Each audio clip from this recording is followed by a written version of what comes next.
Last Friday, President Trump called for a tiny tax increase on the rich by raising the top tax rate back to 39.6%. But the bill before us today fails to fulfill the president's call to action.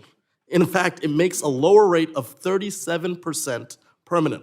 So my motion is simple.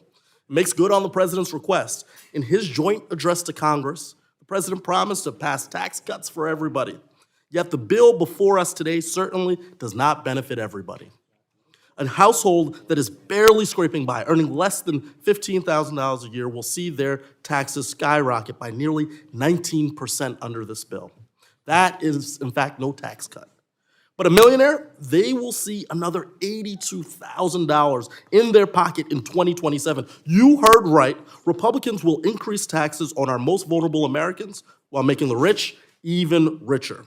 Instead of offsetting their tax scheme for the richest 1% by closing tax loopholes, Republicans are kicking over 13 million Americans off their health insurance and taking away nutrition assistance from children. That's right, they are making healthcare inaccessible and letting children go hungry.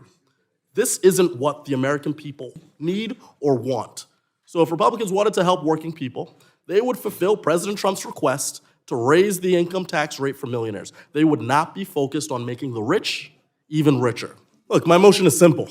It will add a modicum of sanity to this dangerous bill. And then on the topic of revenues, let's be very, very clear. Revenues have generally been flat and haven't kept up with the increasing spending demands driven by our aging population and resulting in increasing costs on mandatory spending. And so had the Bush tax cuts, their extenders, and the Trump tax cuts not happened, we would have $10 trillion more in revenue than in current law, and revenue levels would have better kept pace with spending.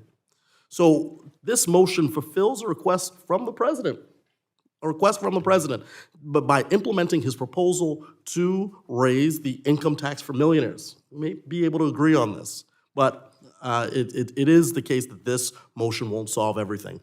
This big bill is still big bad.